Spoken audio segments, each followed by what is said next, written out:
So good morning. Um,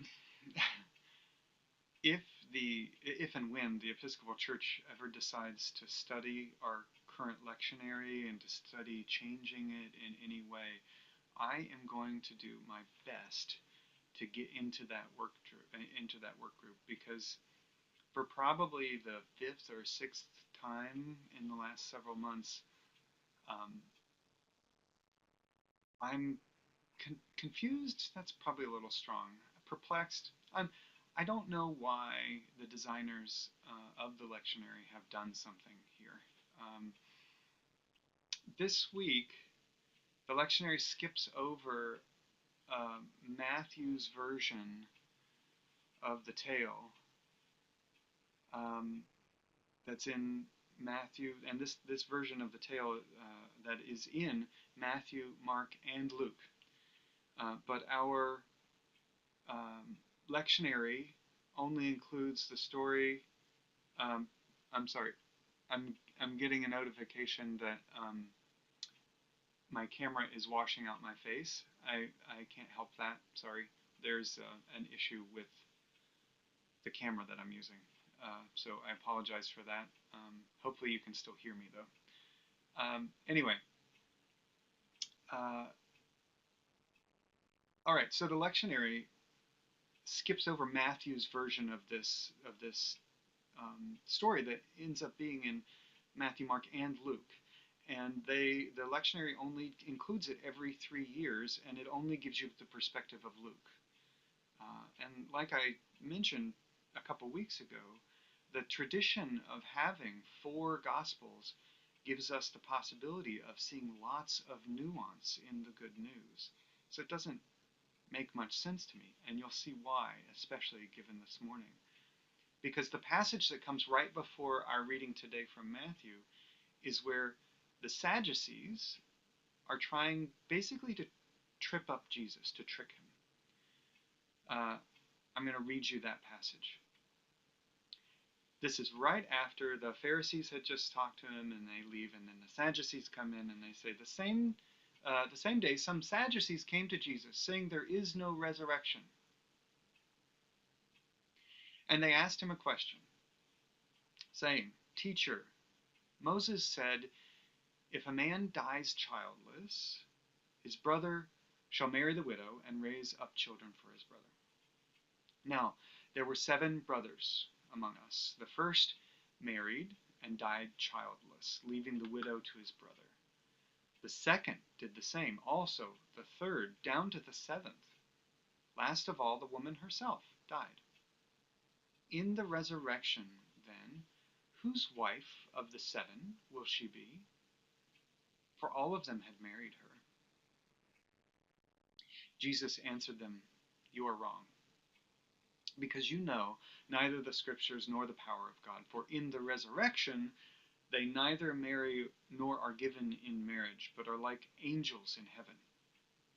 And as for the resurrection of the dead, have you not read what is said to you by God? I am the God of Abraham, the God of Isaac, and the God of Jacob. Is he God? He is God, not of the dead, but of the living. And then immediately after that passage comes our passage from today. The Pharisees hear that Jesus has silenced the Sadducees, and so they step up to the plate.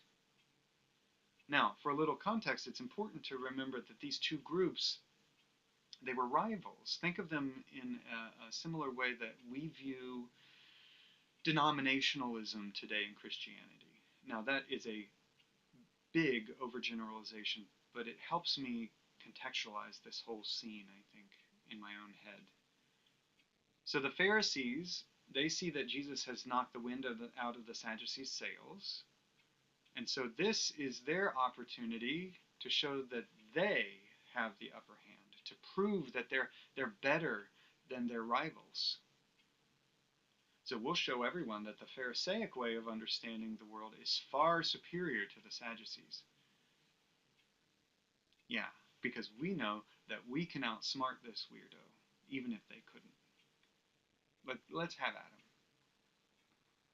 So in this strange way, it's not even Jesus who's at the center of all this fuss today. It's really about this rivalry between two competing groups. This isn't a theological debate that they're getting into with Jesus. This is a contest between two rival teams, and they're using Jesus as the ball. To some extent, both the Sadducees and the Pharisees are driven and they're motivated by their rivalry with each other. And that's a pretty human experience, isn't it? I mean, I think about how often I think that my motivation for certain behaviors or certain um, thoughts or choices that I make, that those are all coming from within. But when I'm honest with myself, when I do some self-examination, it's actually all about my rivalry with or my envy of someone else. And it's such a ubiquitous part of our human experience that we get sucked into it, sometimes completely unaware. And it binds us and it directs how we act and how we end up thinking and the choices that we end up making. We end up being in bondage, for all intents and purposes, to our own rivalry with those around us. So a good Episcopalian, I mean a good Pharisee, would never admit that they were being controlled by a rivalry with a different sect. How often do you hear someone from one political party actually admit that they're not always driven by their ideologies? Any party. But that maybe, perhaps, just maybe, they're sometimes driven by their rivalries. Or that they define themselves, we define ourselves, by how much we, oppose the ideologies of the other party, the other group. In the realm of religion, when folks have asked me before, what is the Episcopal Church all about? Sometimes my response is more about what we are not. Well, we don't tell people who they're allowed to love. We don't tell people how to think. We don't tell people who to vote for. We don't force people to believe a certain way. We don't think other Christians are going to hell. We aren't. You get it. So the Pharisees get together and they try to one up the Sadducees. And so they say, what is the greatest commandment in the law?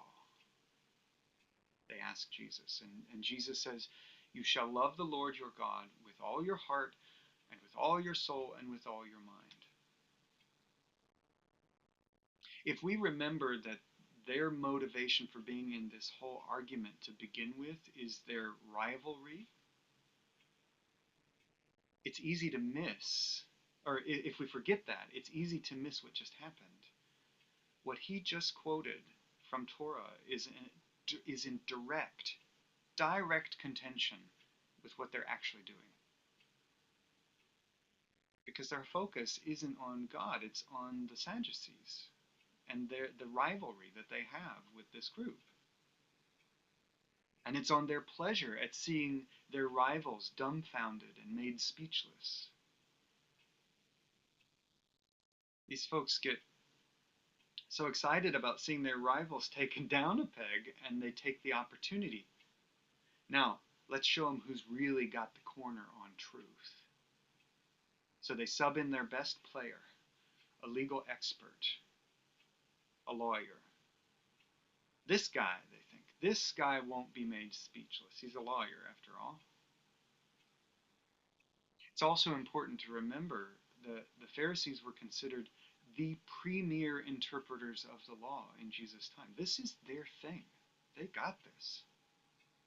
And then Jesus responds with the answer that they would expect. And it's certainly the right one. But of course, he doesn't stop there. This is the greatest and first commandment. And the second is like it. You shall love your neighbor as yourself. And that second part has got teeth. Because who is the neighbor in this particular situation? Of course, it's their rivals. It's the Sadducees. And you cannot be in rivalry. You just can't be in rivalry and constantly competing with someone and at the same time love them fully. The two just don't mix. The whole reason this conversation is happening right now with Jesus was to further a rivalry. These guys might be able to convince themselves that they're following the first commandment Jesus mentions, to love God with all your heart and your soul and your mind. But that second one, those seem like fighting words. And there's a relationship between this passage we read this morning and the passage that was skipped over that I started the sermon with, where Jesus says, God is God of the living, not the dead. When we think about what it means to be alive, frankly, most of the time, my working definition of being alive is not being dead. One of my favorite authors, James Allison, put it this way. There is no death in God. God has nothing to do with death. And for that reason, facts which are obvious to us, like Abraham, Isaac, and Jacob having been long dead at the time of Moses, simply do not exist for God. Those facts don't exist for God. Let's put this another way, he says. For us, being alive means not being dead. It's a reality which is circumscribed by its opposite. For God, this is simply not the case. For God, being alive has nothing to do with death and cannot even be contrasted with death. Well then, he continues, I suggest that we have here something of great importance. Jesus was able to imagine God, to perceive God in such a way that his whole vision was colored by God as radically alive, as amortal, as in no way shaded by death. Those who started the dispute with him about that woman marrying 7 times were not able to perceive God in this way. And their theological arguments were, according to Jesus, vitiated from their roots. When Jesus tells the Sadducees that they are greatly mistaken, it's pretty strong in the Greek there. He's not telling them that they have made a mistake, for example, with respect to some detail, but that their whole perception is radically wrong, distorted, and it is so because it is stuck in a vision which flows from death to death. A vision which has not acceded to God, the entirely deathless one.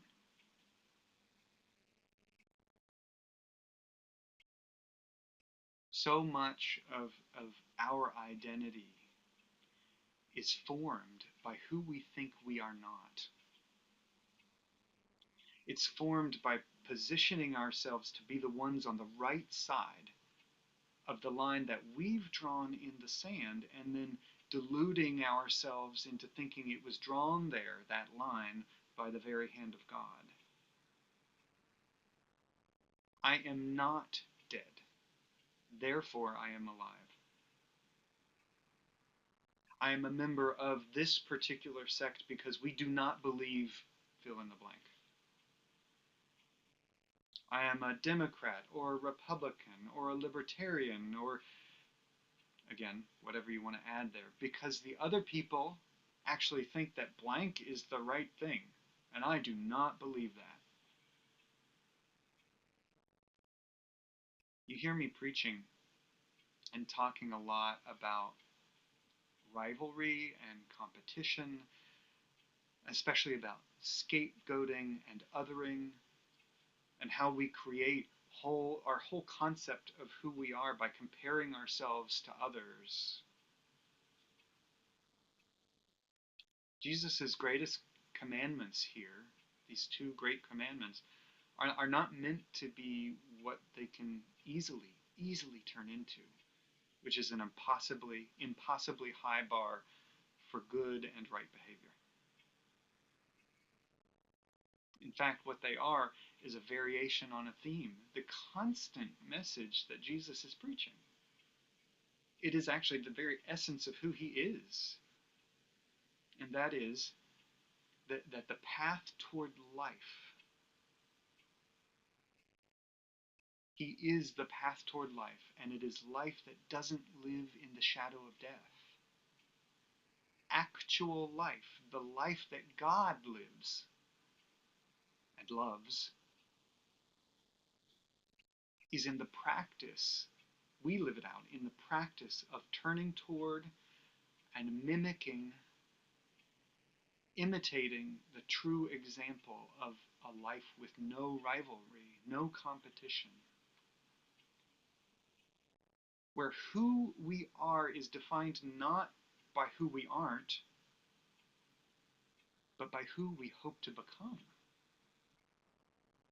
By making Jesus into the one we're constantly trying to imitate. And what I have discovered, and what I keep discovering over and over again for myself, is when I can manage to give up all that crap about my self-identity being who I am not, if I can manage to do that even for a few seconds at a time, I have an overwhelming sense of the depth of who I actually am. I am, you are, everything is loved. That is my whole definition. Loved. It's the sum total of it all. It is the sum total of everything about you, about all of this, all of creation. That is our definition. Loved. Period. Digging for that deeper knowledge of who we actually are, and then turning toward Jesus and imitating him, imitating his own surrender to the God of pure love. That is our true calling. That's who we are called to be in this world. That's the very reason we have been created. You and I, we exist for nothing less than to bask in the reality of pure, unadulterated love. May it be so. Amen.